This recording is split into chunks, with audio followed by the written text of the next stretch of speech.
እግዚአብሔር መስገን ኢየሱስ ጎይታዩ ከመያል ለኩም ሽመይ አስመሮም ባህል ሎም ድማ በዚ ናይ healing in peace ዝግበር ዘሎ ጸሎት ማለት እዩ ብዛዕባ ኣብ ባህልን ኣብ አርት ነገር ዘመልኮሰ ይሆን ማለት እግዚአብሔር መስገን ኢየሱስ ጎይታዩ ስለዚህ እስኪ በተዘለና ጊዜ ተዋሂብና ዘሎ ብዛዕባ አርት ኮይን ድማ ብፍላይ ድማ ብዛዕባ መዝሙር ብዛዕባ ውዳሴ መዝሙር ምስጋና አምልኾ ቁርብ ዝብሎ ነገር አለን ብዛዕባ ቅድሚ ጽላይና ቅድሚ ግና እግዚአብሔር ቅድሚ ሁሉ ስለቶም ኣብ ምድርና ዘለዓ ዓለም ይንከዓ ዘተስኦም ዓበይቲ ዘመርትና እግዚአብሔር ሰባት ንእግዚአብሔር ክብር ክንቦ ይግባአና ንዓታቱም ድማ እግዚአብሔር ይባርክኩም ኩሎም ይግባአና ኢየሱስ ጎይታይ ከመሲን ተራዕልና እሳቶም ዘገልገሉ አግሎት በቀሊሉ ዝረ አግሎት አይኮነን ኢየሱስ ጎይታይ ፍላይ ድማ ቶም ናይ መጀመርታ ዘምርት ቅድሚ ቤተ ክርስቲያን ኤርትራ ምዕጻዋ ማለት ዝነበሩ ጎይታይ ይባርክኩም ክንሎም ይግባአና ምክንያቱ ብዙሕ ነገር ዋጋ ከፊሎም ኣብታ አግሎቶም እግዚአብሔር መስገን ኢየሱስ ጎይታይ ስለዚህ ናብቲ ሓሳብ ከሄድ መቅድም ብዛዕባ እዚ አርት ወይንከአት ብዛዕባ እቲ ኣብ አርት ዝተኮር ነገር ምዝራበይ ሓንቲ መዝሙር ክዝምር ድሕሪኡ ናብቲ ዝበሃል ኢለ እንደገና ዘሚርና ጸሊና ክንፈላልና ማለት ኢየሱስ ጎይታይ ሃሌሉያ ካብቶም ሓደ ዝባረኸኒ ዘመርቲ ካብቶም ዘሎ ኣብ ምድርና ዘለዓሎም ዮሐንስ ምስግና እግዚአብሔር መስገን ዮሐንስ ምስግና ሓደ ሓሙሽተ ወይ ሽዱሽተ ካሴታ ቢልበጽሕሎ ካብቲ ናይ ቀደም ክዝምር ሃሌሉያ ኢየሱስ ጎይታይ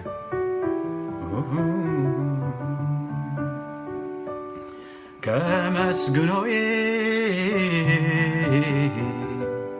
نعبسمك كبار خوي نعبسمك عيرون يسوع سيكما عيرون يسوع سيكما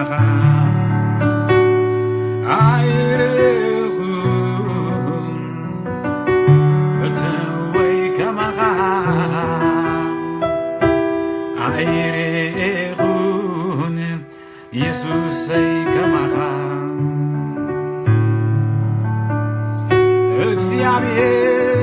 እግዚአብሔር ቅዱስ ሆይ ንስኻ አምላኽ ክቡር ኢኻ ጻድቅ ኢኻ ስለዚህ ነፍሰይ ትቃልየልካ ሓያል አምላኽ ኢላ ትሰግደልካ عبيخا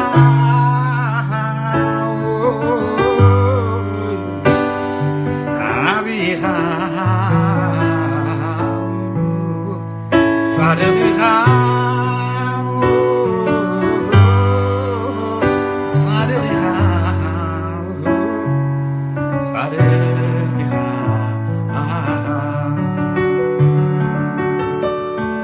كمسجنوي نعبسمك كبار خوي نعبسمك عيرون فتوي كما عيرون يسوع كما عيركون بتوي كما አይሁን ኢየሱሰይ ከመሃ ከመስግኖይ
እግዚአብሔር በመዝሙር ሙዳስ ሰናይ በልካሎ ሃሌሉያ በዘሎም ማዓንቲ እንጽልዮ ጸሎት ብዛዕባ ስነ ጥበብ አተኪራዊ ከአኒ በትናይት ግኛ በናይ እንግሊሽ ካ አብቲ አርት ነገር አምንጽልያለሁ ካብቲ ዝሓበ ቤተክርስቲያን እንትቀመሎ አርት እንታይ እንትራይልና መዝሙር ምስጋና ውዳሴ እግዚአብሔር መስገን ወርሺፕ መዝሙር ውዳሴ ድማ ኣብ ቤተክርስቲያን ወይንካ ኣብ ማሕበር ኣምላኽካ ናይቲ ኩሉ ዝግበር ኣገልግሎት ወይንካ ዕዮ ወይንካ ሚኒስትሪስ እንጂን እግዚአብሔር መስገን ሃሌሉያ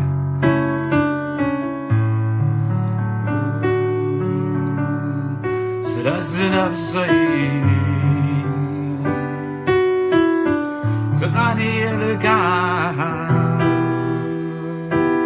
ሓያል ኣምላኽ ኢላ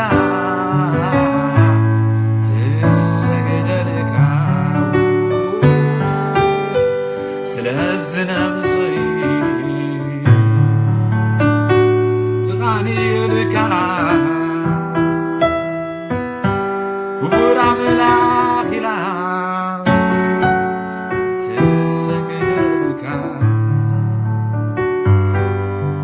يبارك هاللويا نسعب أملاك كملخ يقبوي كودس يقبوي يسوع قويتاي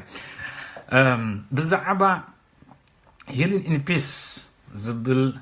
نا عسران حادن معات نايت أمم صلوات إنجليزي أبستفل عليه أرستي بلايد ما أبستفل عليه عينت أتو كيرنا نسلي لزلنا جزء أبي باركو باستر محار نزي قبل بو نتيفو زمرحون كابويتا تقبلوا دماني يتقبرون سلازلهم بزعبة أرت بزعبة سنة طبب كرمي قال نجر متصلينا حدا نقرأت كبلي دالي نسود ما انتاي مجمرة انتاي أرت وين كاس سنة طبب انتاي بتنا إنجليش مور سلاز قلل أب مور كاتي ريسورس بو سلازلهم اتناي إنجليزينيا قال أرت زبلو قال بستفل عليه النجر بفلاي دما بإذننا نسمعون نريون نستماقرو وحلنات وين كاني انتحنا خنبلو كمزي أبيلين زخونة نتنا عيننا نريون نزنا نسمعون تعم زبنا وين كأسنسن شوال زخونة نجر سمعت زبنا نجر الصغاء سألك خون غلي موسيقى خون غلي بهلك خون غلي دراما خون غلي تواسق خون يستفل على نجر أبز تقليل له مالتي أبز أرت زبل حسب اتقال أرت زبل قد ما خم تايمس إنترايلنا كاب زني ماتي نعمنت اتي آر زبل إير زبل قال موسيقى سامع بسمع سلازي بزح جديد أرت زبهال فلايد ما أبتناي رزنانس جزء أبتزح على فزانتات هتكري خلنا بتاريخ عالم بعل موزارت بعل باك قالوا تنزع موصل نجارات من البعض أستواتسو كهالو مخلي تقالت مناتو تزجبروز نبور كله زسمع ينيرو مالك ببيانو ملو أوركسترا خوينو موسيقى أتات فترة لجزء نبر لوانس لزخونه جزء أبير مسكن كم زخ خوينو أرت أبيت كستيان أم محبر أملاك كأكداسي حدا كابتي لما أنت أتوكر بلوين كأتأي تخزار ولا زدلقنا اتناي موسيقى ناي مزمورن أرت نجاري أزيد ما سلمتاي أكداس انت رأينا حدا قال قرب نتفتات كسكفتني سلمتاي بزعبا زعرسسني متصليات ليكم وخا كم أرستون العلنا مزراب علينا نزبل قداماي مغنيات كنبا نخل وين كاني تريزن انتاي انت رأينا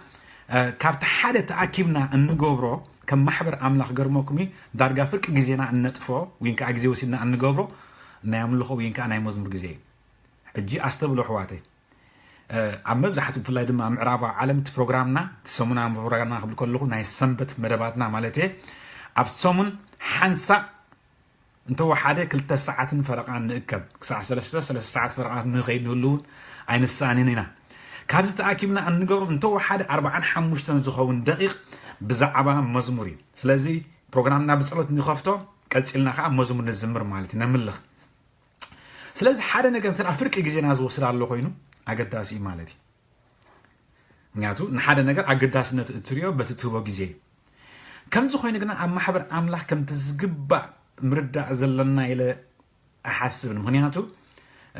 قلنا عاوزلنا أتحساس باون يقبر سلة أنا حينا نقبره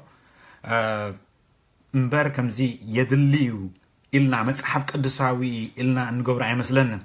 أنا وين بوجنيت مجمرة مزمور كنزمر كله بقى خو مسلة أنا حنيز مثلا نير ولا قويت عم استقبلكم لحرا جنا لبي نزن غير زير كتصنع مش جمر جنا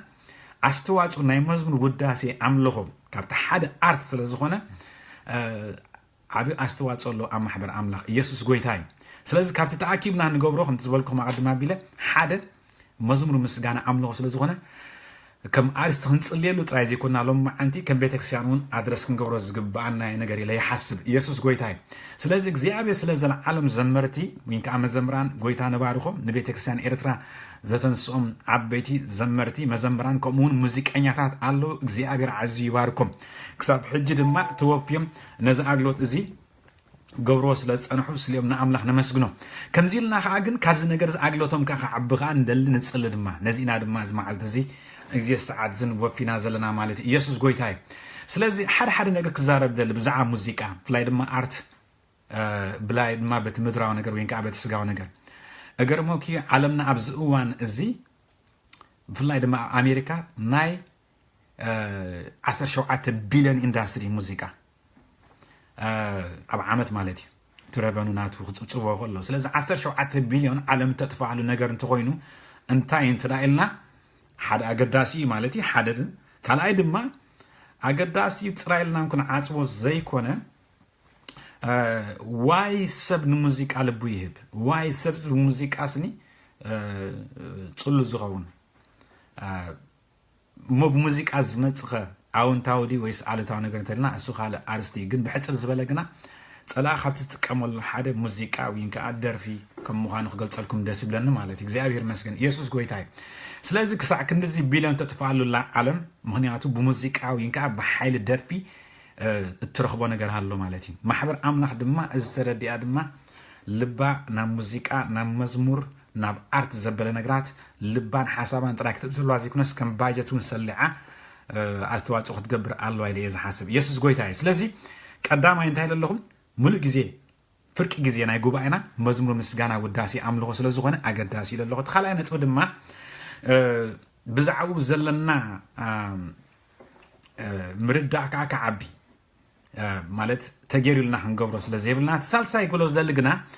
مزمور مسجانا وداسي وينك عمله كات حد دجنا يتم كارت هو بتاعت خسلا زخنة يأمن يقول لنا نخنصلي وينكا ديت لبنا حساب لبنا انتاي لتزحتكم نيره اكزي ابير استفل عليه تصقا زلهم امونغو محبر بيت كريستيان ارتراخ العلي دليت علنا قنعات علنا بزحات نقنينا بتم اب ايثيوبيان حدا بفولي تصقا تنسيهم زلهم كميزا امسل وونغيراون تتسو كمزا امسل نبيات تتسو كمزا امسل حوالات تتسو إلنا نصلنا حسب ناي لبنا خاتمنيت يسوس غويتاي خغبروي إذا حج نقبل زلنا صلوات كو إغزابير نتأب كلمينا عدالي وزلنا عبز زخونا منفسها من غح نمدلاوي يسوس قويتاي سلازي صلواتنا كنتو أيكونا عم مدرنا إغزابير عبيت السبعات كتنسيو نتعمد تياتريفهم نخلوت كان نبرغت زخونا إغزابير كتنسيو آمين سلازي كابت حدا دقنا يتوبتات تسقاتات عبيت كريستيان زقلت صلقنا بمزموري مزمور سي انتدى الله أم محبر أملاخ وداسي انتدى الله أم محبر أملاخ أملخ انتدى الله محبر أملاخ اتهم كالوت وبتات وين كانت سقطات نخفتو دقة إنا نخفت زلنا مالتي يسوس قويت هاي انتدى أم كلاي زينا مو انتدى أم بيمنا داويت كافتم كالوت نجستات حدا فلوس جوبرنا قرنتاني تدى الناك زي أبير مسجن ناي مزمور مسجنا وداسي أملخو عبي نقد أبلبو زحابة نقوسينيرو لازم نقوسينيرو worship ليدري خانيرو مالتي دراسي خاينيرو إغزابير مسجن يسوس قويتاي كم زجيرو نسو زقوم السرعات أم زي كلا قدام زينا موال كتنبيبنا بفلاي دما معرا عسرت شدش تزلو كباب انتر أم بيبنا أستات 14 زمرت نيرو مالتي سلاز أبتا مرخب دونكوان كدمت بيت مقدس مسرحو أبت مرخب دونكوان سني 14 زمرت نيرو كباداتهم دماغ لتميت 38 تنكا بفوليت أجاز زمرو خانيرو مالتي كابتم كلستميت 38 تنكا بفولي كأ مزمور أملخو زمرحو وين كأ نتي زلو كواير نتزنبرنا ناي ورشيب تيم نتوم زلو مزمران دما نابلون نعملها نقاتو دما بمزمور وداسي دما زمرحون دما استفل عليه كلت موزيكان ممرح تصقان زنبروم كأ نيروم كباتم الكانا عصاف دك قرح كأنر مالتي كمون يدتون زبها نري زياتهم نتناي داويت زقومهم 14 زغون الزمرتي بورشيب ليز غورنيرم مالتي كابز غرموكم او غاستفل عليه نغ تصحيفنا لو بتخلاي زينا ما ابتقدام زينا ما كنبو خلنا بستفل عليه تصقا زغلغلو خانيرم غلياتهم حلوت نيرم غلياتهم دما استفل عليه نت مسواتي زدل زبله ابت دنكان مرخبز غير مسواتي يدالو نيرم غلياتهم زصري نيرم غليهم نتعقحو ابت العلت عقحو مزنور وين كاشمات نور بلنا سلاز ازوم استفل عليه عينت تصقا زلوهم أم حبر أملاخ نيرم أبتا داويت زدالوا أبتي أمين موسى زرعو مرخب دونكوان داويت كأنت زرعو استفل عليه نايموزم مسجانا عملو نيرم إزوم 14 زمرت دما 14 ساعات نايموزم مسجانا عملو نيرم 24 hours حج حسب تواردع أبتي واردع مالت أتي حلوتي بنياتو أو حلوت نيرم لنا بمسحاب قدس أتوم حلوتي كحلو خلص انت مسمعون نيرم ترايلنا مزمور يوم مسمعون نيرم عملوه يوم مسمعون نيرم اتم مسوات الزدالو انت مزغور نيرم ترايلنا مزمور ناسبعو ناملخو نازمرو نغزي ابير كبر انحابو نغزي ابير نعلو اليوم زغلغلو نيرم سلازي بزمنا زي يتعنتو يكاتو خلو زولكم مزمور مسغانا وداسي ناي تخاله ابيت كريستيان انغبرو استفل عليه عينت اغلوت وين كان تفتات انجيني وين كا درايفين فورس يزبلكم يسوس غويتاي سلاذ حنت محبر بكل اغلوت انت داخل تحس كوينا ناي مزمور مسغانا وداسي املخو ناي زي خمس عينين زي سنه طبب بوتا زلو واخد كوني غباي يسوس غويتاي امين سلازي انت دا لبنا غفي حلو خوينو لما انتي اتخالت صقاتات كل ابانا متان كغلص وين كا ابانا متان كر ام محبر املاح كر انت دا خوينا قدماي كله ቤተክርስቲያን ኤርትራ አምላኺት ቤተክርስቲያን ኮን ይግባ ማለት ቤተክርስቲያናትና በመዝሙር ምስጋና ውዳሴ ክዕብለል ክእል አለው እዚ ክብለኩም ኮለኹ ድማ መዝሙር ምስጋና ውዳሴ ክብል ኮለኹ ዘሚርካ ምፍላይ ጥራይ ኮነ አጣቅዒካ ሸብሽብካ ምፍላይ ኮነ ምፍላይ ጥራይ ኮነ ስኒ ግና በመዝሙር ውዳሴ አምልኾ ናብ ህልውና አምላኽ ክንአቱ ጊዜ ዳ የለን ለማዓንት ካልማዓት እዛረበሉ እንበር ምስጋናን ውዳሴን ኮም ድማ አምልኾን استفلالي ቃላትም እዚ ሁሉ ክንገብር ኮለና ዓላማ ናይ መዝሙር ምስጋና ውዳሴ ግና ሓንቲ ያተ ዓላማ ናብሉና አምላክና አቲ እግዚአብሔር መስገን ኢየሱስ ጎይታይ ስለዚ ናብሉና አምላክና አትወሉ መዝሙር ምስጋና ውዳሴ ናብሉና አምላክ ምስጣተና ድማ እቶም ካልኦት ውበታት ጸጋታት ካ ክግለጹ ይጅምሩ ሓደ ነገር ከነገርኩም ይደሊ ብዙሓት መቸም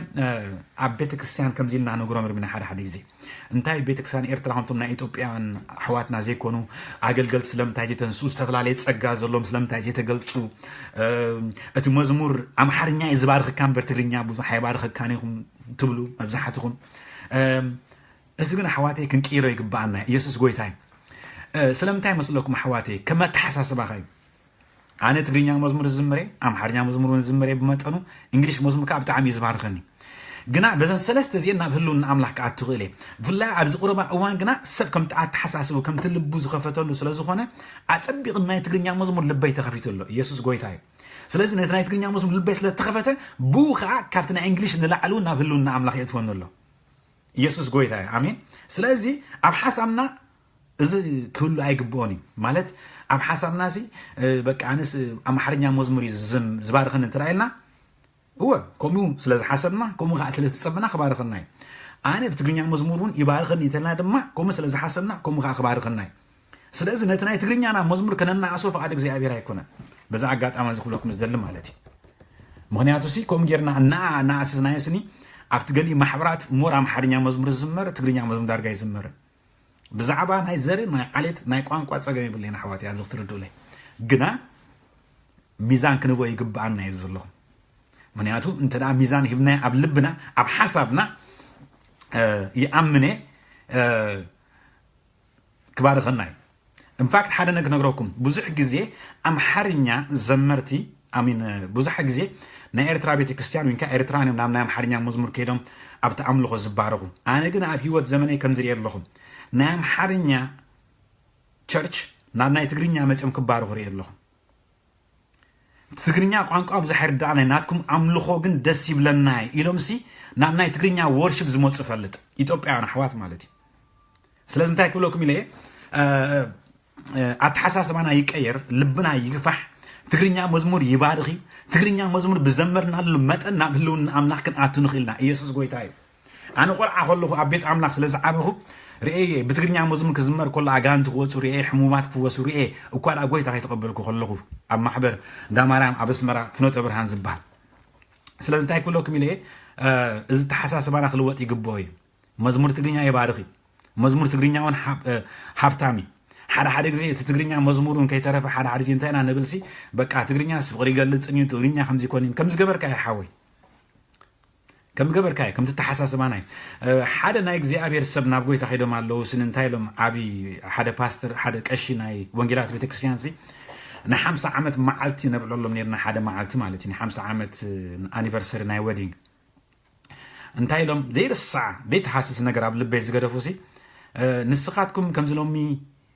ሃኒ ማኒ ከይበልኩም ከለኹም ሃኒ ከይበልኩም ከለኹም ማዓረይ እናበልና ኢና ሓሊፍና ኢሎም دحري أنا تالي ولك وا حانم بار لك حادث معري مالتي نو سلازي أبوتاتنا ديتاتنا سمعناها مالنا معري كله سلازي حج بإنجليش لا تترجم هاني سلازي بلا تصبوا الله مالت هيكونن ويندما يني كونجوز بلا دما حدا قاعد تصبقتي سلازي بلا زفري نجار يقولون هاو ترديكم ناخذ كون تصفى قبر እንታይ ማለት እዩ ዘለኹ ሲ እቲ ኣተሓሳስባና ይኮም እምበር ትግርኛ ከም ዝገበርካ ትግርኛ ንጽቡቕ ትጥቀመሉ ትኽእል ኢኻ ንሕማቅ ክትጥቀመሉ ትኽእል ኢኻ ትግርኛ መዝሙር ጌርካ ዘሚርካ ናብ ህልውና ኣምላኽ ክትኣቱ ትኽእል ኢኻ ኣምሓርኛ መዝሙር ዘሚርካ ናብ ህልውና ኣምላኽ ክትኣቱ ትኽእል ኢኻ እንግሊሽ መዝሙር ዘሚርካ ናብ ህልውና ኣምላኽ ክትኣቱ ትኽእል ኢኻ ኢየሱስ ጎይታ እዩ ስለዚ ሓደ ካብቲ ሎማዓንቲ ክንጽልየሉ ዝግባአና መዛሙራትና ኣጸቢቑ ክዓቢ ኣምልኾ ናይ ቤተ ክርስቲያንና ክቕየር እሞ ናይ ብሓቂ ናይ እግዚኣብሔር ፕሬዘንስ ዝንቀሳቐሰሉ ናብ ህልውና ኣምላኽ ንኣትወሉ ክኸውን ሓደ ነገር ከምብበልኩም እየ ካብ መዝሙር ካብ ቀዳማይ ዜና መዋዕል ምዕራፍ 9:33 ብዛዕባ ዘመርቲ ከምዚ ኢሉ ተዛሪብሎ እቶም ዘማሩ ዝኾኑ ኣብቲ ክፍልታት ቤት ዝቕመጡ ነበሩ እንታይ ይብለና ኣሎ ኣብቲ ቤት ክፍሊ እዮም ዝቕመጡ ነይሮም ኣብኡ እዮም ዝድቅሱ ነይሮም ገሊኦም ኣብኡ እዮም ዝሓድሩ ነይሮም ዛትስ ዋይ ቀዲሙ ክዛረብ ከለኹ ሓደ 4,000 ዝኾኑ ዘመርቲ እዮም ነይሮም ኣብቲ መራኸቢ ድንኳን ኢለኩም ካብኣቶም ከዓ 288 ዝኾኑ ኣብ ቅድሚት ዝቆሙ ከምዚ ሊድ ዓይነት ዝገብሩ ነይሮም ካብኣቶም ከዓ ፍልይ ዝበሉ ከዓ ከም በዓል የዱትን ኣሳፍን ኤልቃናን ከዓ ንፉዓት ኣምልኾ ዘመርቲ ወይ ከዓ መራሕቲ ነይሮም ስለዚ ከምዚ ኢሉ ኣብ ቤት ዝቕመጡ ነበሩ ናይ ሌዋውያን ዋናታት ማይ ቦታት ኢሉ ለይትን መዓልትን ብዕዮኦም ትሑዛት ነበሩ እሞ ካብ ካልእ ኣገልግሎት ሓራ ነበሩ እንታይ ይብለና ኣሎ እዚኦም ሰባት እዚኦም ዘመርቲ ፉል ታይም እዮም ነይሮም ማለት እዩ በዝና ሕጂ ቋንቋና ስለዚ በቲ ካልእ ዕዮ ኣምላኽ ኣጸቢቖም እዮም እንታይ ነይሮም ትሑዛት እዮም ነይሮም ብለና ኣሎ ናብቲ ዕዮ ስኒ ኣትኪሮም ልቦም ስኒ ሂቦም እዮም ዘገልግሉ ነይሮም ስለዚ መዝሙር ስነ ጥበብ ስለ ዝኾነ ስነ ጥበብ መዝሙር ከኣኒ ናይ ሓደ ካልኣይ ኣገልግሎት ተላግቦ ኣገልግሎት ኣይኮነን መወሰኽቲ ኣይኮነን ግን ከዓ መባዕፅሕቲ ይኮነን ገሊኦም ሰባት ኣነ በቃ ብቓል ኣምላኽ ይገልግል ብተወሳኺ ይዝምር የብሉኻ መዝሙር ተወሳኺ ኣብዚ ፅሑፍ ዝኸነብዎ ከለና ስኒ እቶም ዘመርቲ ስኒ ትሑዛት ነበሩ ለይትን መዓልትን ሲ ቢዚ ነይሮም ብምዝማር ንኣምላኽ ብምውዳስ ንኣምላኽ ብምቕናይ ሲ ትሑዛት ነይሮም ስለዚ መዝሙር ኣገልግሎት ወይ ከዓ ኣምልኾ ንእሽትላይ ኣገልግሎት ኣይኮነን ኣቓልቦ ዝሓትት እዩ ፎካስ ዝሓትት እዩ እግዚኣብሔር ይመስገን ኢየሱስ ጎይታ እዩ ሕጂ ሓደ ነገር ክነግረኩም ኣሕዋተይ ነቢያት ክትስኡ እንተደሊ ኮይንና ሓዋርያት ክትስኡ እንተደኣ ንደሊ ኮይንና ካልኦት ዝተፈላለየ ፀጋ ዘለዎም ኣገልግሎት ክትስኡ እንተደኣ ደሊና ኣሕዋተይ ሓደ ነገር ክነግረኩም እየ ነዚ ፀጋ እዚ ናይ መዝሙር ውዳሴ ኣምልኾ ፀጋ ክብረት ከይሃብናዮ ንዕኡ ከይዕበናዮ እቲ ካልእ ፀጋታት ኣይግለፅን እዩ ሒዝኩም ዘለኹም እቲ ካልእ ፀጋታት ንኽግለፅ እንተደኣ ኮይኑ ኣብዚ ዓይነት ኣገልግሎት ዘለና ርድኢት ክዓቢ ኣለዎ ከምኡ ከዓ እቲ ኣምልኾና ክቕየር ኣለዎ ምክንያቱ ናብ ህልውና ኣምላኽ ምስ ኣተው እዮም እቶም ዝተፈላለየ ዓይነት ፀጋታት ዝግለፁ መቸም ኣብዚ እዋን እዚ ዘመኑ ክሪኦ ከለኹ ብዙሕ ግዜ ብዛዕባ ነቢያት እዩ ዘሎ በቃ ማለት ነቢ ክርስቶ መፂእ ተተባሃለ ኩላ ህዝቢ እያ ጉያ ትኸይድ ነቢ ክርስቶ መፂእ ሎ ተተባሃለ ኩሉ ሰብ ይጎይ ወላ ሓንቲ ኦብጀክሽን የብለይን እግዚኣብሔር ዘለዓሎም ብዙሓት ኣለዉ ንዑ ኣይኮንኩ ዝቃወም ዘለኹ ግን ሓደ ሓደ ግዜ ግን እንታይ ይብል ኣነሲ ናይ ብሓቂ እግዚኣብሔር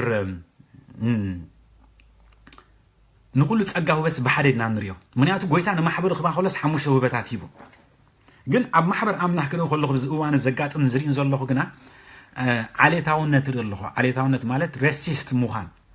ምድላው ማለት ነዘን 5 ውበታት ብሓደ ዓይኒ ኣይኮና ንሪአን ዘለና በቃ ነቢ ተተባሂሉ ኩሉ ሰብ ይእከብ መምህር ተተባሂሉ ግን ብዙሕ ሰብ ኣይእከብን ስለዚ ነቢያት እንደድልዩና እዮም መምሃራን ከዓ ድልዩና እዮም እቲ ኩሉ ፀጋ ተገጣጢሚ እዩ ንመናፅ ማሕበር ዝኸውን ስለዚ ብኡ ዘለና ኣተሓሳስባ ክንቃንዮ ይግባአና ኢየሱስ ጎይታ እዩ ካልኣይ ካብ ብዛዕባ ነቢያት ክንሓስብ ከለና ድማ ብዛዕባ ዘመርቲ ክንሓስብ ደሊ ብዛዕባ ዘመርቲ ክንሓስብ ክለኩም ከለኹም ቀዳማይ ዜና መዋዕል ምዕራፍ 25 ቁፅሪ 1 بحاجة خلينا نبوينا قدامي زينا معرف 25 قصر حدا كسع شوعته كم زبل صحف نركب داوود دما مش شو ما متي سراويت كوينو دقي اسافن هيمانن يودتون نغلغلوت ببغنان مسنقون بصناصلن تنبيت كنغرو فليم كم تا انت نغركم كابتم 4000 نبر مزمران كدام يتشانش نيرم كاوم كا فلي ابيلو زقرحوم كاني مرحت عملو نيرم يلنا مسعود ما تنبيت كنغرو يبلنا الله وا حجي مبزحتنا غزي نبي خستو انتلو انا نغوي مالتي نبي خستو مسيلو تتباهله كل حسب تغوي حجي كن ابز انتاي بلنا الله زياتهم ببغنا بمسنقون تنبيت كنغرو فلايم قصيل انتاي بل قصرتهم ككم اغلوت زعايز نبر سبات كا ازيو كاب دق عصاف زاكورن يوسفين نتانيان اثار اعلان دق عصاف اب تحت ادتي كم تزاز نغوس زنبز نبره عصاف زخونو كاب يودتن دقي የዱትን ግዳልያን ጸረን ይሉ ተፈላሊ አስማት ጠይሱ በበገና በትሕቲ ኢድ ንእግዚአብሔር በመምስጋን በምግባርን ዝንበዝ ነበረ አቦም የዱትን ዝኾኑ ሽዑ በዓል ሄማን ይጠቅሶም ምዚአቶም ካ ራእይ ዝርእዩ ከም ዝነበሩ ካ ይገልጾም ማለት እዚአቶም ኩላቶም ፍላጣት አሕዋቶም 288 ኮነ ይብል ትጽሑፍ ስለዚ ካብ ዘንበብ ኩልኩም ታይና ዘልናስ ዘመርቲ ወይን ከዓ ናይ ወርሺፕ አምልኾ አገልግሎት ሲ ናይ ትንቢት አገልግሎት እዩ ብለኩም ኣለኹ ሕጂ እንተዳ ቅድሚ ሕጂ ተገሊጽልኩም ነይሩ ኮይኑ ኣነ ነግረኩም ኣለኹ ከመይና እንተዳይልና ሲ ሓንቶ ዝቀብልኮ ዝገለጽልኩም ብዛዕባ ዘመርቲ ብዛዕባ ዝተፈላለዩ ካልእ ውህበታት ክንሓስብ ከለና ብሓደ ዓይኒ ክንሪኦ ይግባአና ጓሳ ማሕበር ካብ ነቢያት ዝንእሰሉ መገድ ወላ ሓደ የለን እኳ ዳኣት ዝኸበደ ውህበት ጸጋ ካብተን ሓሙሽተ ውህበታት ናይ ጓሳ አገልግሎት ምክንያቱ ኩሉ ግዜ ተቀማጣይ ሬዚደንት ኮይኑ ስለ ዘገልግል ብዙሕ ቻሌንጅ ዘለዎ ስለዚ ከመይ ጌርየ ዝሪኦ መስለኩም ኣነ ናይ ነቢያት አገልግሎት ናይ ምኹላስ አገልግሎት እዩ ይኖ ሰብ ምሸኹልሰካ እንዳበልዓካ ናይ ጓሳ አገልግሎት ከዓ ምምጋቢ ስለዚ ዝምግበና ድና እንደን ዘለና ጥራይ ወይሲ ዝኹልሰና حسبوا لزيا مغنياتو نتخلو زلو هبتا تصقا بحد عين خريه فقاد እግዚአብሔር انت دعا نفلال لنا خوينا غاني نحنا نغركم رسيست خوينا لنا ندالو سبات خوينا لنا عليتاونت يتقعنا لكم على قديمه ስለዚህ ካብቲ ሓደ ቁርብ ባዘር ዝገብረን ብዝቁር ግዜ እንታይ ነትኻሉ በጸጋ ነቢያት ተባሂሉ ለዓለም መስቃል ጓሳብ ተኾይኖም ካ ክላ እንታይ ደጎግሉ እዮም ገለመነ ምባል እዚ ፍቃድ እግዚአብሔር አይኮነን እቲ በጸጋ ማሕበር አምላኽ ተባሂቡ ኩሉ ኻን መናጺ ክኸውን ስለዚህ ጓሶት የሊና ማሕበር አምላኽ ወንጌላዊ የሊናም ነቢያት የሊናም ሐዋርያት የሊናም ወንጌላውን የሊናም ኢየሱስ ጎይታዬ አሜን ስለዚህ ነቢያት እንተዳ ንጎይለና ኮይና ለማዓንቲ ሓንቲ ነገር ክነግረኩም ይደል ፍላይ ድማ ለማዓንቲ ክንጽልየሉ ኢልና አተኪርና ዘለና ብዛዕባ ስነ ጥበብ ስለዝኾነ ወይንካ አርት ከምታ ዘንበብና ቅዳይ ዜና መዋዕል 15 ቁጥር 1-7 ትንቢት ይዝዮም ክነግሩ ፈልዮም ለና አለ ነቶም ዘመርቲ ስለዚህ እሞ መዘምራን አምልኾ ዝምልኾሎ ስኒ ትንቢትዮም ዝንበይ ዘለው እንታይት ነገር ኣብቲ በቕል ዋላ ጽሑፉ ቸግበሮ እታ ትንቢት ምድባይ ልዋ ዘሎ ልክ ሓምቲ ካልእ ዓይነት ትንቢት እያ ናባው ምንባይ ኣብ ትሕቲ ጽልዋ አምላኽ ወይንካ ኣብ ትሕቲ ጽልዋ መንፈስ ቅዱስ ኮንካ ቃል ምዝራብ ስለዚ ሓደ ነገር ክነግረኩም ኣሕዋትየ ሰብ ነቢ መጺኡ ኣሎ ክበሃል ከሎ ሽው ኢሉ ቅድሚ እቲ ፕሮግራም ምጅማር እዩ ዝእከብ ኖርማል ናይ ግዜ ናይ ኣምልኾ ሰሙና ምድብ ኣኼባና እንተሎ ግና ገሊኡ ዶንኪ ይመጽእ ገሊኡ ከዓ በቃ አይገደስም ብዙሕ ግን ገርመኩም ንኣብነት ክህበኩም ሓደ ኣብነት ክህበኩም ኣሕዋትየ ሓደ ሰብ ተጨኒቑ እንተደኣ መጺኡ ልቡ ከቢድዎ እንተደኣ መጺኡ እሞ ናብ ማሕበር አምላኽ ክመጽእ ከሎ መዘምራን ክዝምሩ ከሎ ድማኒ ሓደ መዝሙር ተዝምሩ ንኣብነት እቲ ሓያል ዓብይ ነገር የብለዩ ዘኪርዎ ንኹሉ ውርደት እቲ ሓያል ዓብይ ነገር እዚ መዝሙር ዝኽዝምር ከሎ ሓደ ሰብ ከቢድዎ ንዝነበረ ትንቢት እዩ እቲ ቅድሚ ሕጂ ዝተገብረልካ ወይን ቅድሚ ሕጂ ጎይታ ጾርካ ዝወሰደስ ሕጂ ከዓ ጾርካ ክወስድ እዩ ዝብል ዘሎ እቲ መዝሙር ምክንያቱ ትንቢት ሓደ ናይ ዝሓለፈ ምዝራብ ከምኡ ከዓ ናይ ዝሓለፈ ተጠቂምካ ናይ ፊቸር ናይ ምዝራብ ስለዚ ፎርስቴሊንግ ኤንድ ፎርቴሊንግ እንታይ ማለት እዩ ናይ ዝሓለፈ ነገር ከምኡ ከዓ ሕጂ ጌርካ ትንቢት ምድባይ ናይ እግዚአብሔር ቃል ምዝራብ ማለት ስለዚ ብዙሓት ሰባት ኣብ መዝሙር አምልኾ ደንጌ መጽሞ ትንቢት ይሓልፎም ማለት እዩ ብኻልእ ኣዘራረባ ሕጂ ሓደ ነቢ መጺግና ጎይታ ይፈልጥ ኣሎ ኢሉ ተዘንብብረሉ ኢድንባ ኣንቢራ ቢልና ሓደ ሰብ በቃ ጎይታ ስኒ በከራኻ ይፈልጦ ኣለኹ ተዝብሎ ሽዑ በቃ ጎይታ ተዛሪብኒ ኢሉ የጣቅዕ በቃ ደስ ብሎ ማለት እዩ ግን ኣቐዲሙ ግና ጎይታ ብመዝሙር ገይሩ ምክንያቱ ትንቢት ንበዮም ኢለኩም ዘመርቲ መልእኽቲ ኦረዲ ይሕሊፉሉ ኣሎ ግን ሰባት ግና ምርዳእና ኣተሓሳስባና ካልእ ስለ ዝኾነ ሚስ ንገብሮ ኣለና ማለት ኢየሱስ ጎይታ እዩ ስለዚ በዚ ሎማዓንቲ ክንጽሊ ከለና ክንሓስብ ከለና ዘለው መዘምራን ኣብ ዝተፈላለዩ ማሕበር አምላኽ ቤተክርስቲያን ኤርትራ ኣብ ዲያስፖራ ትኹን ከምኡ ድማ ኣብ ውሽጢ ቤተክርስቲያን ኣብ ውሽጢ ሃገርና ኤርትራ ማለት እዩ ብፍሉይ ዝኾነ ፕሮፌቲክ ብዝኾነ እግዚኣብሔር መስገን ክቕቡ ክንጽሊና ኣሚን በቃ እቲ መዝሙሮም ሲ ብሓቂ ብፍሉይ ቅኒት ብፍሉይ ዝኾነ ግጥሚ ብፍሉይ ዝኾነ አርቲስቲክ ዝኾነ ብልሓውነት ዘለዎ ክሪኤቲቪቲ ዘለዎ ክኸውን እሞኒ እቲ መዝሙር ዝስኒ ንኻልእ መዝሙር ከረስዓና ክሳዕ ዝኽእል ስለዚ ብዙሕ ግዜ ኣብ ኣምሓርኛና ፅሒልና ዘለና ነቲ ናይ ኣምሓርኛ መዝሙር ዝምባልና ዘረስዕ ዓይነት ፀጋታት መዝሙር ክግለፅ ክንፅልና ኢየሱስ ጎይታ እዩ ሓደ ንሱ ካልኣይ ካብ ሙዚቀኛታትና ኢየሱስ ጎይታ እዩ ሙዚቃ ድማ ካብ ናይ መዝሙር ኣግሎት ኣይንእስኒ ኢየሱስ ጎይታ እዩ እዚ እውን ካብቲ ኣተሓሳስባና ክንቀይሮ ዝግባአና ሓደ ነገር እዩ እስምታይ ሓደ ግዜ ኣብ ሙዚቀኛታት ዘለና ኣረኣያ በቃ ከም ዘይመንፈሳውያን ወይ ከም ናይ ኣምላኽ ሰባት ዘይኮኑ ዝመስለና ግን እግዚአብሔር ዝቐብኦም እዮም ልክ ከምታ ኣብታ ድንኳን ተደኺና ዝነበረት ከምቶም ዘመርቲ ሙሉእ ግዜ እዮም ዘገልግሉ ዝነበሩ ቶም ለዋውያን ማለት እዩ ሙዚቀኛታት መራሕቲ ድማ ሙዚቀኛታት ወቃዕቲ ድማ ከነንብብ ከለና ፉል ታይም እዮም ነይሮም ኣብቲ ብሉይ ኪዳን ስለዚ ኣምላኽ ነቲ ዘሎም ፀጋስ ይኽብሮ እዩ እቲ ሙዚቃ እንተራ ፅቡቕ ተሃሪሙ እንተራ ፅቡቕ ተወቂዑስኒ ነቶም ነቢያት ናብ ህልውና ኣምላኽ ይዘእትዎም ነቶም ዘመርቲ ናብ ህልውና ኣምላኽ ይዘእትዎም ነህዝቢ ኣምላኽ ናብ ጉባኤ ናብ ህልውና ኣምላኽ ይዘእቱ ስለዚ ብዛዕባ ሙዚቀኛታት ዘለና ኣረኣኻ ክቕየር ግቡእ እግዚኣብሔር መስክን ኢየሱስ ጎይታ ዓብ ኣግልሎት እዩ ሓደ እንተራ ፅቡቕ ገይሩ ሙዚቃ እንተዳ ሃሪም ኣሎ ኮይኑ ኣሕዋቴ ነቶም መዘምራን ብፅቡቕ መንፈስ ፍለው ክገብሩ ይገብሮሞኒ ብኡ ከዓ ህዝቢ ኣምላኽ ከዓ ብሓደ ልቢ ተዋሂዱ ከዓ ክዝምር ክቃኒ ከሎ ሽዑ ናይ እግዚኣብሔር ፕረዘንስ ይመፅእ ማለት እዩ ኢየሱስ ጎይታ እዩ ስለዚ ዘመርትና ንኽብሮም ሙዚቃዊ ወቃዕትና ከዓ ንኽብሮም ኢየሱስ ጎይታ እዩ እዚአን እንተዳ ኣኽቢርና ሒዝናየን እንተዳ ኣብ ወርሽብ ዘለና ኣረኣያ እንተዳ ኣብ መዝሙር ውዳሴ ምስጋና ዘለና ኣረኣያ እንተዳ ለዊጥና እሞ ነዚ ኣግሎት እዚና ክንዕብዮ እንተዳ ጀሚርና ነቶም ብሕጂ ዝግለፁ ፀጋታት ደገ ወይ ከዓ መገዲ ንኸፍት ኣለና ማለት ኢየሱስ ጎይታ እዩ ስለዚ ናይ ቤተክርስትያን ኤርትራ መዝሙር ውዳሴ ካብ ምዝማር ሓሊፉ ናብ ኣምልኾ ናብቲ ውሽጢ ህላውነት ኣምላኽ ክህሉ እዚ ክንፅሊ ዝግባአና እዚና ክንሓስብ ዝግባአና ኢየሱስ ጎይታ ኣሜን ስለዚ ከምዚ ኢልና ክንፅሊና ቅድሚ ንፅላይና ግን ሓንቲ መዝሙር እንደገና ክዝምረ ካብቶም ናይ ቀደም መዝሙር ክዝምረ እንድሕሪኡ እግዚኣብሔር መስግን ብሓደ ሓሳብ ኮይና ክንፅሊና ኢየሱስ ጎይታ እዩ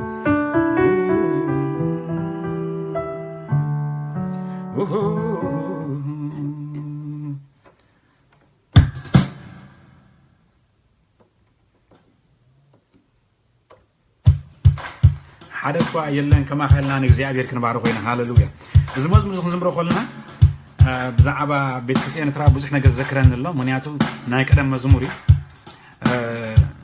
እዚ መዝሙር ክዝመር ከሎ ከዓኒ ብዙሕ ሓይሊ ኣምላኽ ከዓ ርኢና ኢና ማለት እዩ ቆልዑት ከለና ኢየሱስ ጎይታ እዩ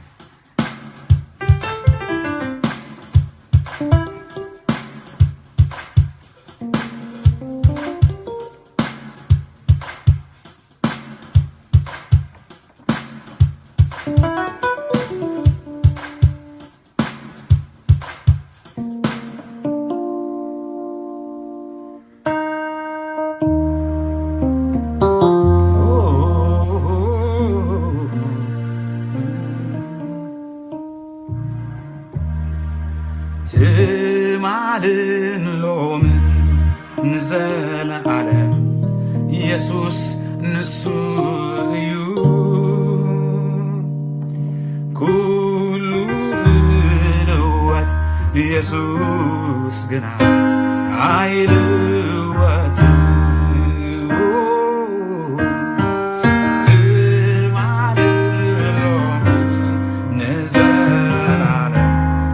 ኢየሱስ ንሱ እዩ ኩሉ ክልወጥ ኢየሱስ ግና ኣይልወጥን እዚ መዝሙር ዝክዝምሮ ከለኹ እንታይ እዩ ዘለኹ ሕማት ይመስለኩም ትማልን ሎምን ንዘለዓለም ኢየሱስ ክርስቶስ ንሱ እዩ እቲ ቅድሚ ክንደይ ዓመታት ኣብ ቤተክርስትያን ኤርትራ ብሓይሊ መንፈስ ቅዱስ ተንስእ ሪቫይቫል እዚ መዝሙር ዝክዝመር ከሎ ከዓ ኣጋንንቲ ዝወደቕሉ ኣጋንንቲ ድማ ሰባት ድማ ካብ ኣጋንንቲ ዝተናገፍሉ ሕሙማትና ዝተፈወስሉ መዝሙር ስለ ዝኾነ እግዚኣብሔር ሕጂ እውን ካብቲ ቀዳማይ ካብቲ ቅድሚ ሕጂ ዝነበረ ሪቫይቫል ንላዕሊ እግዚኣብሔር ኣብ ምድርና ዓብ ነገር ከም ዝገብር እናኣመንና ክንዝምሮ ስለ ዝደለኹ እግዚኣብሔር መስገን ሃሌሉያ ትማልን ሎምን ንዘለዓለም ኢየሱስ ንሱ እዩ ኩሉ ክልወጥ ኢየሱስ ግና ኣይልወጥን ትማልን ሎምን ንዘለዓለም ኢየሱስ ንሱ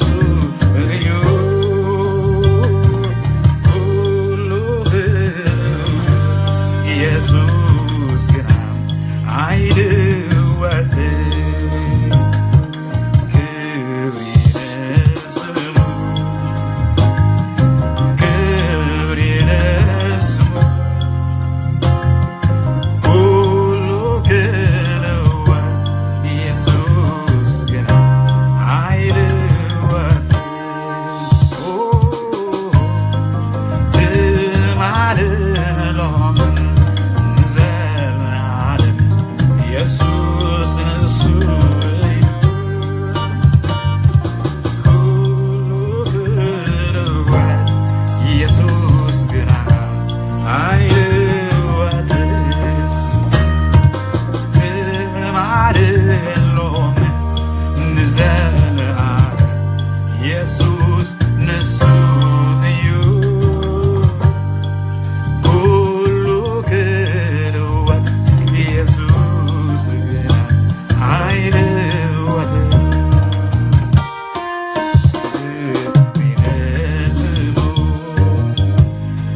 ክብሪ ንስሙ ኩሉ ክልወት ኢየሱስ ግና አይልወጥም ትማልሎም ንዘለዓለም ኢየሱስ ንሱ እዩ ኩሉ ክልወት ኢየሱስ ግና አይልወጥም ክብሪ ንስሙ ክብሪ ንስሙ ኩሉ ክልወት ኢየሱስ ግና አይልወጥም ኩሉ ክልወት ኢየሱስ ግና አይልወጥም ትማልሎም ንዘለዓለም ኢየሱስ ንሱ እዩ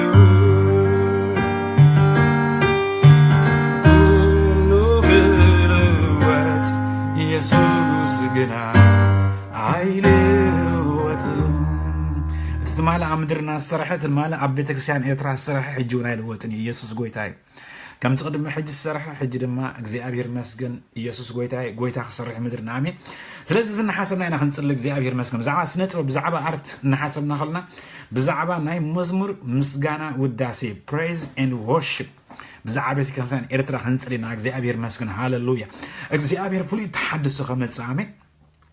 ቅድሚ ኩሉ እስኪ እግዚኣብሔር መስገን ምርዳእና በዚ ነገር ዝክፈት ምስትውዓልና በዚ ነገር ዝክፈት ክንፅሊና እንታይ ትንፅልዮ ጸሎት ድማ እግዚኣብሔር መስገን ኣእምሮና ኣተሓሳስባናን ክልወጥ ኣብ መዝሙር ምስጋና ውዳሴ ኣምልኾ ዘለና ካብ ኣገልገልቲ ጀሚርካ ክሳዕ ምእመናን ዘሎ ኣተሓሳስባ ክልወጥ ሃሌሉያ ምክንያቱ ከምቲ ባሊ ዝሃብናዮ ከምቲ ርዝነት ዝሃብናዮ ከምኡ ድማ እግዚኣብሔር መስገን ዝሰርሕ ጎይታ ንፅሊ ኣለና ሃሌሉያ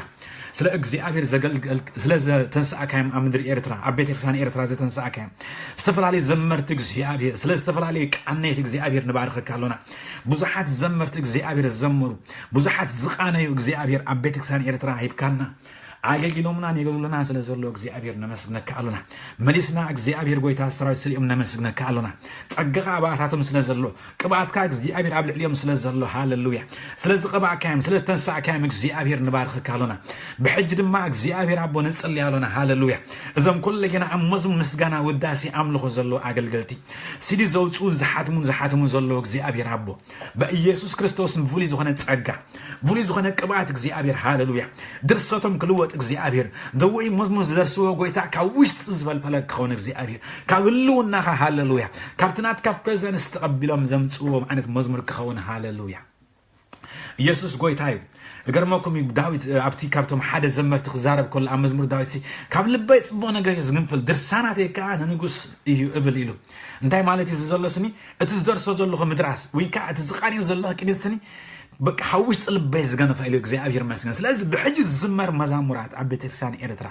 بحج ዘመርት ዝምሮ እግዚአብሔር መስገን ካብውሽ طلب بيزغن ፈለክ ሆነ ሃሌሉያ ሽዑ ክዛረብ ኩሉ ልሳኔካ ከምብልጦ ጽሓፊ ክትጽሕፍ ያለው እግዚአብሔር መስገን ዝግንፍል ነገር ሃሌሉያ ይለው እግዚአብሔር መስገን ስለዚህ መዝሙር ደሰትና ሓስብ ኮላ መጽለይልካ ኮንካን ትደርስ ወይንካ ሲዲ ኸውጽልካ ኮንካን ትደርስ እንታይ ዳኒ ቮሊ ዝኾነ ጽጋ ወይንካ ቅባት ኣውሽ ጥቃ መስነደደ ንኣምላክ ትባርኹ ትውድሶ መጀመርካስ ካው ተልዓልካ መዝሙር ዝደረስ ብለና ዘሎ ቃልሞ كم عن الدرس يكون لنا نصلي هاللويا نصلي على እግዚአብሔር بحج الزمر مزمرات بحج درس زخونه درساتات مزمور ابيتك سان ኤርትራ እጽልልኩም በኢየሱስ ክርስቶስን ካውሽጥ ልብ ዝወጸከውን ካውሽጥ ልብ ዝገንፈለከውን ካውሽጥ ልብ እግዚአብሔር ሓልሓል ኢሉ እግዚአብሔር ጎይታ ስራዊት አቦይ ኩለገና እግዚአብሔር በእዛና ክንሰምዖ ኮለና እግዚአብሔር ጎይታ ስራዊት አቦ ውሽጥና እግዚአብሔር ክትንከፉ ውነና እግዚአብሔር አቦ ክምሰጥሞ ከይተፈለጠና እግዚአብሔር ጎይታ ስራዊት አቦ መዝሙር መስማዕና እንት መዝሙር እና ዘመርና እግዚአብሔር ጎይታ ስራዊት ክሳ እግዚአብሔር ደውን ምባል ምስአን ዘኽለና ሃሌሉያ عينت قبعات زلو مزمور بقى حزب أملاك سمعوا خلص الدويل كملخ زي قبر مزمور بقى بفولي تقبع مزمور كخو نتصلي على ناس لازم زمرتنا نستقبل يخون بيسوس كريستوس زمرتنا بقويتها بيسوس كريستوس مستقبل يخون انه عقل قلتنا بزنا جرز بيسوس كريستوس مستقبل يخون بلعلنا انه بفولي تقع بفولي قبعتك زي ابير كاوشت ام حال بزبلك زي ابير ابو كاوشت ام بزغن فلخ درسو زي ابير قويتها سراويت ابو بحجز وص مزامرات بلعلو حنت معلت امكينا سمعنا نوت مزمور زي كونس دقاقنا نسمعوا زغبرنا هاللويا دقاقنا زي ابير قويتها سرات كنعلن دقاقنا نودس زي ابير دقاقنا እግዚአብሔር ጎይታ ስራት ነትመዝሙር ሰምዑ ሁልናስ ናብትናትካ ፕሬዘንስ ናብትናትካ ህልውና ዘእትክ ኸውን በጎይታ ኢየሱስ ክርስቶስ ዘመርት ቤተክርስቲያን ኤርትራን ጽልያሉና በስምኩ አንባርኹም አሉና በጎይታ ኢየሱስ ክርስቶስን ባርኹም አሉና ዘሎም ጸጋ ይዕበ እነሆ ፍሉይ ድርሰት የምጹ ካብዝ ሕጅ ዘሎ ለበል ካብዝ ሕጅ ዘሎ መዝሙር ካብዝ ሕጅ ዘሎ ማዕቀን እግዚአብሔር ጎይታ ስራት ከሓልፉን ክወጹ በኢየሱስ ክርስቶስ ንዘመርትና ንደረስትና ንባርኹም አሉና ሃሌሉያ እነሆ ቤተክርስቲያን ዝሃብካዮም እግዚአብሔር ሁበት ስለዝኾን ጸጋ ስለዘሎም እግዚአብሔር ጸጎም አጸብቂ ይወስኽ ጸጎም ድማ አጸብቂ ይዕበልና ንጽልያለና በጎይታ በኢየሱስ ክርስቶስ ዘመርትና ይባርኹ በኢየሱስ ክርስቶስ ዝዝምሮ መዝሙር ዝቃኒዎ ቅኔት ኩሉ እግዚአብሔር ካብ ላዕሊ ካብ ሰማይ ካብ አርያም ተቀበሎም እግዚአብሔር ካብቲ ካባኻ እግዚአብሔር ግዜ ምሕላፍ ዝተቃነ እግዚአብሔር ዝጸፈፈ ዝጸረ እግዚአብሔር ቅኔት ዝተገጣጠመ ቅኔት ሒዞም ክወጹ እግዚአብሔር አቦ ንጽልያለና ሃሌሉያ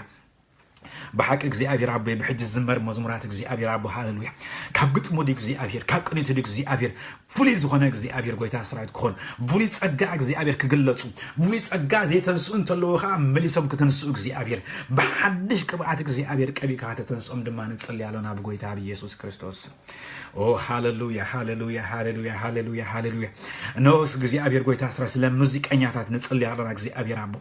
ሙዚቃ ዝተፈላሊ ዘገልግሉ ነዊሕ ዓመታት ዘገልግሉ ለሙድማ ህይወቶም ደኺሞም ዘሎ ሙዚቀኛታትና ድማ ሒዝና ናብ ቅድሚኻ ንቐርባሉና ብኪቦርድ ዲ ብጊታር ዲ ብቤዝ ጊታር ዲ ብኻል ዝተፈላሊ ዓይነት ህርመት ሙዚቃ ዘገልግሉ ዝነበሩ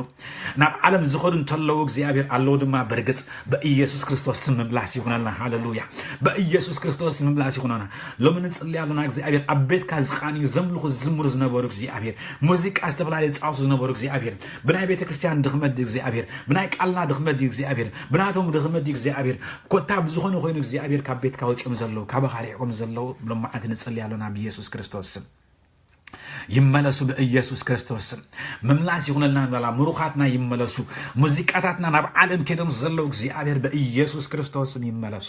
መሊሶም እግዚአብሔር ናብ ቤትካ ይምጹ መሊሶም ናብ ታድንኳን ዳዊት መጽኦም እግዚአብሔር አቦዬ ሙዚቃታቶም ቃኒ እግዚአብሔር ጎይታ ስራዊት አቦ ንምሩኻትና መለስ በኢየሱስ ክርስቶስ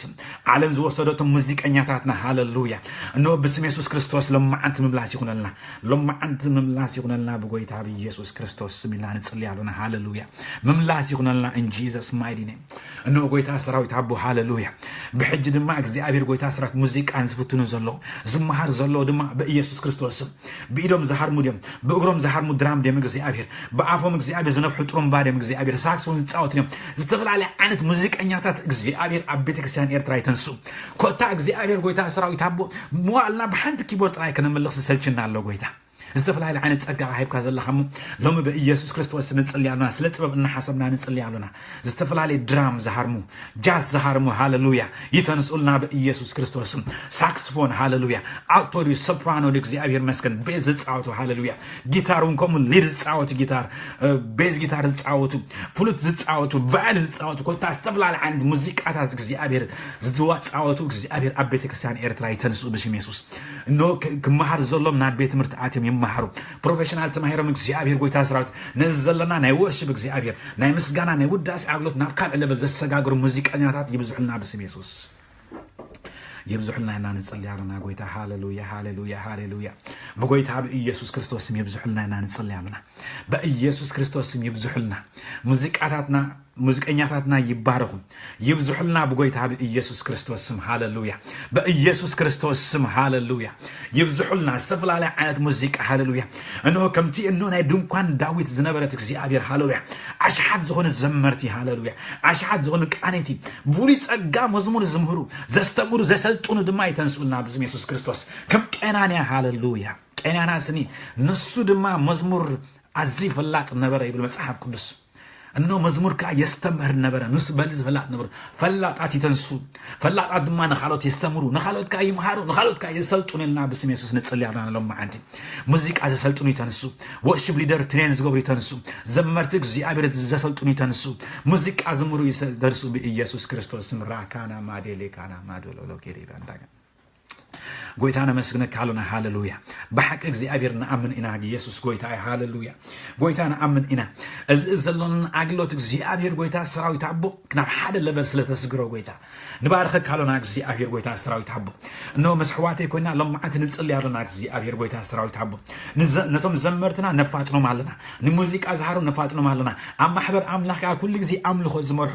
ኩሉ ግዜ ሰሙን ሙሉ ድማ እግዚአብሔር ተራኺቦም ተለማሚሎም እግዚአብሔር አቤትካ እግዚአብሔር አብስተፈላለ ሰበኻ ቤተ ክርስቲያናት ማሕበራት ዘገልግሉ ድማ ብስም ኢየሱስ ጽልልኹም ከይደኽሙን ከሕለሉን እግዚአብሔር አቦይ ከይደኽሙን ከሕለሉን በኢየሱስ ክርስቶስ ስም እንኹ ከተበርቱ ንጽል ያሉና ለማዓንት እግዚአብሔር ምብርታ ይኹነሎም በኢየሱስ ክርስቶስ ስም ለማዓንት በኢየሱስ ክርስቶስ ስም ይበርቱ እግዚአብሔር እንታይ ዳ ይኹን ተሰምሳና ዘምልኽ ዘሎም ዲስከሬጅ ከይኮኑ ተስፋ ይቆርጽ እግዚአብሔር አቦይ ንዓኻ ግን ንኽምልኹኻ ንኽዝምሉካ ንውኹድስኻ ኩሉ ግዜ ልቦም ትኻኒ ሓሳቦም ትኻኒ ናብ ቤትካ ይምጹ ንሳቶም ብዘመሩ መጠን ንዓኻ ውዳሴ ብዝሃቡ መጠን ድማ እግዚአብሔር አቦይ እቲ ዝእከብሉ እግዚአብሔር አቦይ እቲ አኪምና እግዚአብሔር ጎይታ እንገልገለሉ ማሕበራት ህንጻ እግዚአብሔር ህልውናኻ ብሉይ ክመልእ እሞ እግዚአብሔር አቦይ ክብርኻ ብሉይ ካብ ዝተመልአሉት ብምምላእ ድማ እግዚአብሔር እቲ ካብ ክብርኻ ህልውና ዝመጽእ ነገራት ኣብ ቤተ ክርስቲያናት ኤርትራ ኾን ብስም ኢየሱስ ንጽልይ ኣለና ሃሌሉያ በኢየሱስ ክርስቶስ ስም ንጽልይ ኣለና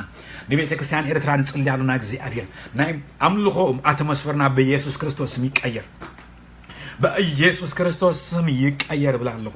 እቲ አትሞስፈር ዘለና ናይ ወርሽፕ እግዚአብሔር ካብ ዘሎ ለበል ጎይታ በኢየሱስ ክርስቶስ ስም ይወስኽ لما እግዚአብሔር ጎይታ ማሕበራት ካ እግዚአብሔር ሰልችዎ ኮፍ ዝብል ሰብኣይ ሃልወና ካብ ዝግበር ውዳሴ ካብ ዝግበር ቅኒት ካብ ዝግበር ዕልታግና ሃሌሉያ አኽለንን አለሎም ሰባት እግዚአብሔር ደዊሎም አኻ ክብርክቡ ከሸብሽቡልካ እግዚአብሔር ከዝምሩልካ እግዚአብሔር ከጣቁልካ እግዚአብሔር ከዕለሉልካ እግዚአብሔር ጎይታ ሰራዊት ከምዚ ዓይነት ዝለውጥ ኮይኑ ንኾን ንጽልያና ሎም ማዓንቲ ንዘለዉ ኩሎም ስነጥባባን ሕዝና ኣብ ቅድሚኻ ንቀርባለና በኢየሱስ ክርስቶስ አምልኾና ቅየር እግዚአብሔር መዝሙርና እግዚአብሔር ቅየር በሐቅ እግዚአብሔር ካብ ዘለና ለበል ስናብ ካልእ ክንሰግር እንደል ያሉና ሎም ማዓንቲ እግዚአብሔር ስነጥባባትና ብስም ኢየሱስ ክርስቶስ ይባረኹ ሎም ዘአግሎትና እግዚአብሔር ከም ግቡ ንኸይ قصل نخي عب نخي وسخ بستفلاني صار زبل حيل صلمات بسم يسوع كن حلهم ديسكاري زغبر كافنا زوص قالوتاو زخونه قالات مزمور አይባርኽን ትግርኛ ዝብል ቃላት በኢየሱስ ክርስቶስ ስም ደው ይበል ህዝብ አምላክ እዚ ነገር እዚ ካብ ተሐሳሰቡ ይወጻዮ በኢየሱስ ክርስቶስ ስም ሎሚ በትግርኛ መዝሙር ናብ እግዚአብሔር ህልውና ናአቱ ንኽሊና ዝብል አተሐሳሰባ ቅሮጾን ህዝብ አምላክ ጽልልኹም አቤቱ መዝሙር ትግርኛ ይስማዕ አቤቱ መዝሙር ትግርኛ ተዳሊና ናብ ቤት አምላክ ይምጻ ተዳሊ ይምጻ ብላለሁ በኢየሱስ ክርስቶስ ስም ሃሌሉያ ሃሌሉያ ሃሌሉያ እንሆ ርድኢትና እግዚአብሔር ጎይታ በዚ ነገር እዚ ከዓብ ንጽልሎና አምልኾና ክልወጥ ንጽልሎና መዝሙር ዳሴና ክልወጥ ንጽልሎና እግዚአብሔር ጎይታ ሰራዊት አቦ ንዝኻ እሙን አምላክ ስለዝኾንካ እግዚአብሔር ንባርኸካ ኣለና ስለዝሃብካና አገልገልቲ ዘመርቲ ስለዝሃብካና ሙዚቀኛታት ስለ በዝአግሎት ዘገልግሉ ዘጥሁን እግዚአብሔር ንባርኸካ ኣለና ኣብ አሜሪካ ዘሎ ንባርኹም ኣለና ኣብ አውሮፓን ዘሎ ንባርኹም ኣለና ኣብ ኤስያ ዘሎ ንባርኹም ኣለና ኣብ ሚድል ኢስት ዘሎ ንባርኹም ኣለና ኣብ አፍሪካ ዘሎ ንባርኹም ኣለና ኣብ አውስትራልያ ዘሎ ንባርኹም ኣለና ካሩን ኣብ ዝተፈላለዩ ክፍለ ዓለማት እግዚአብሔር ዘሎ ኩላቶም እግዚአብሔር ዘመርቲን ሙዚቀኛታትና በኢየሱስ ክርስቶስ ስም ይባርኹ ንሳቶም ይባርኽ ህይወቶም ይባርኽ ትሕስቶም ይባርኽ ናብሮም ይባርኽ ቤቶም ድማ ይባርኽ ኢልና ብስም ኢየሱስ ንባርኾም ኣለና أنا እግዚአብሔር ለውጥ ስለዝመጽእ ዘሎ እቲ ኣብ ቤተ ክርስቲያን ኤርትራ ዝመጽእ ለውጥ ድማ ቅድም ድማ በመዝን ምስጋና ውዳሴ ለውጥ ስለዝመጽእ ነመስግነካ ኣለና ስለ ሁሉም አገልገልቲ ተመስገን ስለዚህ የዚህ ስለ ሰዓት ተመስገን ስለዚህ በዝማዓት እግዚአብሔር ኣብዚ አትዮም እግዚአብሔር ጎይታ ሰራዊት አቦ ዝጸለዩን እኖስ ጆይን ዝገበረና አሕዋት ባረኸካ ኣለኹም እኖ በዚህ ንገብሮ ዘለና ናይ 21 መዓልቲ ጸሎት ድማ ጎይታ ንስኻ እግዚአብሔር አጽቤካ ኸትዓይ ኖ እግዚአብሔር ነፍስ ወከፍና በበት ዘለና እግዚአብሔር ናብ ዝጸሎት ዝማዓድ ድማ እግዚአብሔር ክንኣቱ ብኢየሱስ ክርስቶስ ስም ተግባርና ኩሉ ክትባርኽ ግዜና ሰዓትና ኩሉ ክትባርኽ ንጽልይ ኣለና ዘመንና ኩሉ ንስኻ ባርኽ በጎይታ በኢየሱስ ክርስቶስ ሓያል ስም አሜን ኢየሱስ ጎይታዩ ኣብዚኣ ውድ ኣለኹ ኩልኻትኩም ሓደ ነገር ክሕብረኩም ደሊ ንሱ ድማ ምናልባት እቲ ዝግበር ዘሎ 21 መዓልቲ ጸሎት ሂሊንግ ኢን ፒስ ትብል ኣላ ኣብ ፌስቡክ كما تخفيتا الله سلازي كما غيرهم لنا لو بعال باستر محاري سلازي بليس نع بمكتتال زلو بحجنا يصلوت غزي زلونا نايستفل على عينت مالت قالي اب ايكونومي قالي بزعبا منغست نغبرو صلوت قالي بزعبا سنه طبابا كم زلو ما انت زغبرنا صلوت كله سلازي كل خاتكم جوين غورنا يخم ابز مت زلو وان تا እንደገና ደግማያ ታ ፌስቡክ ተሰማ ዘላ ነዛ አግሎት ኢትዮጵያ ዘላ ሂሊንግ ኢን ፒስ ትብልያ ቡድማ እግዚአብሔር መስገን መጸሎትን ክጽኒና ክሳዓት እግዚአብሔር አምድርና ተዛረቡ ተስፋ ወንካ ቃል ክሳዓት ዝፍጸም አይከና ዓረፍና ኢየሱስ ጎይታይ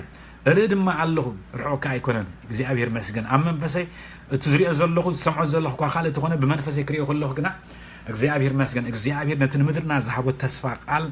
نام فتصامي زبصح زلو سلازي زب املاح بقول تدالو بمزمور تدالو بقني تدالو بموسيقى تدالو مغنياتو እግዚአብሔር ነትخغبر زلو عبز غونه منفسا منقح وينكا ريفايفال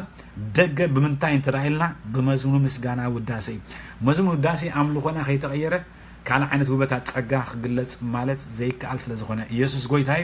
غويتا عزيز يباركم اب نيكست تايم كنرخبينا بزعباز ارستي زصليو زغلغلان حواتون كله يوم مخالوت نعدم تمزلنا خا بستقالنا متن جوين نغبر يسوس غويتايم نبيت كريستيان ارسرا لوط مصيلالو مزمورنا خلوتي املخنا خلوتي وداسينا خلوتي ام حرنيا مزمور كنرسو خنجمبرينا نادينا غنيغت سنس با ان بوزيتيف سنس سنتاي مالتي كابت صباق استلعله كابت توبت صقام عبا استلعله سني بقى مزمور تغنيا مزمور نات زمره كله نبيات كتسو خنرينا سبات كنبي خنرينا تسينا حومات كوس خنرينا بزح ነገር እግዚአብሔር ዝገብር ነገር አለው ጣይ ልብና ነዳሉ ልብና ጣይ ንخفت ኢየሱስ ጎይታ ይባርኩም ኣብቲ ዝመጽ ግዜ ነርስጋ አንራኸብ ቶም ዝመስ ዘሎ ኣብ ኤሮጳ ዘለኹም have a blessed night sleep ጽቡቅ ለይቲ ብሩኽ ለይቲ ይግበረልኩም ነቶም እነማስ ድማ ብሩኽ ምሸት ጎይታ ይባርኩም حاوكم اسمرمي كاف ساكرامنتو كاليفورنيا USA غويتا يباركم have a blessed night ciao